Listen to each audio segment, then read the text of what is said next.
안녕하세요. 반갑습니다.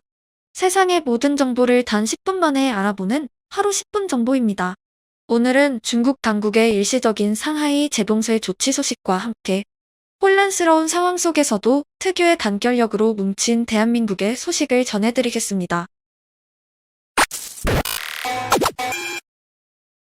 중국의 상하이에서 코로나19 의심 사례가 다시 발견됨에 따라 일부 지역이 전면 재봉쇄에 들어갈 전망이라고 미국의 언론사 블룸버그 통신이 전했습니다.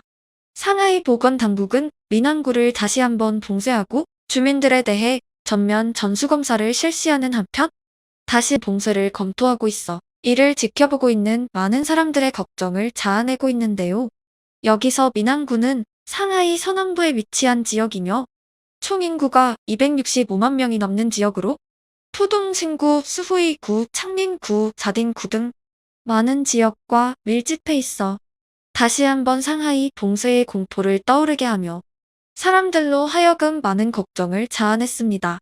상하이 당국은 처음에는 하루만 민항구를 봉쇄할 계획이었지만 만약 현재 나오고 있는 의심 환자가 확진자로 판별될 경우 중국의 제로 코로나 정책에 따라 2주간 봉쇄를 진행하게 되는데요. 이번 재봉쇄는 상하이가 지난 2달간 전면 봉쇄를 단행했다. 이를 해제한 이후 첫 사례가 될 것으로 보입니다. 한편 상하이 시우이구에 위치한 홍메이구이라는 미용실에서 직원 3명이 지난 8일 코로나19 검사에서 양성 판정을 받았는데요. 이들은 지난 1일부터 8일까지 상하이 15개 구에 거주하는 손님 500여 명, 직원 13명과 접촉한 것으로 나타났습니다. 중국 당국은 미용실을 이용한 고객과 직원 전원을 격리소로 보내고 이들이 거주하는 주거단지 내 해당 동들을 2주간 봉쇄하는 긴급 조치를 취했지만 전파 속도가 매우 빠른 오미크론의 전파 속도를 감안하면 2차, 3차 전파가 이미 이뤄졌을 가능성을 배제하기 어려울 것으로 전문가들은 내다보고 있는 상태이며 베이징 역시 시내클럽에서 코로나19 집단 감염이 발생해 클럽과 유흥시설, PC방 등의 영업이 다시 중단되며 해당 감염자들이 거주하고 있는 주거단지 역시 전면 봉쇄에 들어간 후 감염자들의 동선을 상세히 공개해 밀접 접촉자들의 신고를 독려하고 있는 상황입니다. 이에 따라 당초 재개하려던 초중, 고교와 유치원 등교는 모두 다시 연기됐고 주요 관광지의 운영도 중단되었는데요. 교육뿐 아니라 경제와 이미지 등 역시 많은 타격을 입은 중국은 현재 내부적으로도 엄청난 잡음과 균열을 보여주면서 그 초점을 중국이 아닌 다른 나라들과의 군사적 긴장감으로 돌리며 많은 국가들에게 거센 비난을 받고 있는 상태입니다. 이 역시 중국 내에서도 자국을 비판하는 목소리가 예전에 비하면 비교할 수 없을 만큼 커진 것 역시 저명한 사실입니다.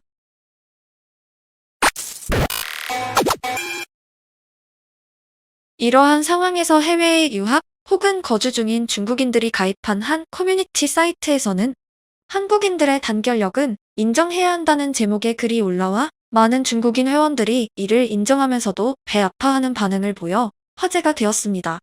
그는 상하이 도시 내 이동이 전면 통제되었던 지난 상하이 봉쇄 당시 한국인 교민 약 3만여 명과 유학생 약 2천여 명이 서로 상부상조하며 함께 힘을 합쳐 살아가고 있다는 기사를 전하며 제한된 인원, 제한된 지역, 제한된 활동과 제한된 물자 내에서도 서로 음식과 생필품 등을 공유하며 서로 요리를 해서 배달해주는 한국인 교민들을 보며 부러운 마음과 경이로운 마음을 느낌과 동시에 현재 중국인들의 분열을 보며 느끼는 답답한 심경을 토로하기도 했습니다.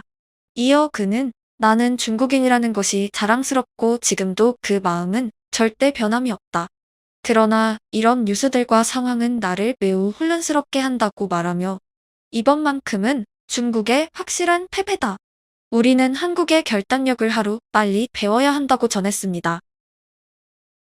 이를 본 다른 중국의 유저들 역시 글쓴이와 비슷한 반응을 보였는데요. 부모님이 상하이에 거주하고 있다고 밝힌 한 유저는 중국인 역시 좋은 단결력을 갖고 있다고 생각하지만 본인의 음식이 부족한 상황에서 요리까지 해서 배달하는 등의 한국인들의 행동은 절대적으로 본받아 마땅하다며 나의 부모 역시 상하이에서 방역과 관련된 봉사활동 중이지만 우리가 알고 있는 것보다 한국인 봉사활동자가 매우 많다. 그들은 생존하는 방법을 아는 것 같다. 고 전하기도 했습니다. 또 다른 중국인 유저는 축구와 국민성 모두 완패라며 이제 한국은 선진국 반열에 올라섰지만 분하게도 중국은 후퇴하고 있는 느낌을 미국 현지에 살면서 많이 느끼고 있다고 크게 분노한 모습을 보이기도 하고 중국과 한국 모두 이 사태가 하루빨리 끝나기를 바란다며 양국의 안전을 걱정하는 유저와 이제 형님의 나라는 한국이다. 도대체 어디서부터 잘못된 건지 모르겠지만 이것은 북한을 제외하고 중국인을 포함한 전 세계 모두가 아는 확실한 사실이다라며 자책하는 듯한 모습을 보이기도 했습니다.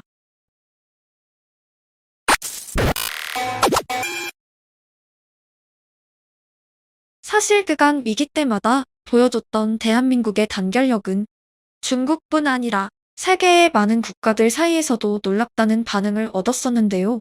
미국의 워싱턴 포스트는 작년 위기 때마다 진화해온 남한의 단결의 역사라는 제목의 칼럼을 보도하기도 해 구독자들과 네티즌들로 하여금 많은 동의를 얻기도 했으며 일본의 니혼 케이자이 역시 일본 경제가 한국에 추월당한 이유라는 헤드라인과 함께 그 이유 중 하나로는 한국인 특유의 끈끈한 단합력을 얘기하기도 하고 중국과는 현재 묘한 긴장감을 갖고 있는 대만의 한 주력 언론사인 자유시보이 현재 대만의 문제점과 해결 방안이라는 기사 내에서 대한민국은 많은 전쟁과 분열을 겪으며 단단한 민주주의 국가의 모습을 보여주고 있다며 과거 대한민국과 현재의 대만은 많은 것이 닮아있다. 우리는 그들의 빠른 경제성장과 더불어 함께 성장해가는 모습을 보며 많은 것을 되돌아보게 한다고 말해 함께 나아가며 아픔을 극복한 대한민국의 모습을 본받아야 한다고 전하기도 했습니다. 이처럼 대한민국의 국민뿐 아니라 이제는 해외 모두가 인정하고 있는 대한민국의 단합력. 사실 개인적으로는 예전 영국의 한 언론인의 말처럼 한국인은 내부적으로 다툼이 많아 보이는 것 같지만 공통된 적이 있다면 그들은 강력한 힘으로 함께 뭉친다라는 내용에 어느 정도는 강한 공감을 하고 있는데요. 앞으로는 대한민국 국민 특유의 단합력으로 분열과 다툼 없이 함께 지금보다 더욱 성장하는 대한민국을 꿈꾸며 오늘의 하루 10분 정보 여기서 인사드리도록 하겠습니다. 영상이 유익하셨다면 구독과 좋아요 꼭 부탁드리며 다음에도 더욱 재미있는 영상으로 인사드리겠습니다. 감사합니다.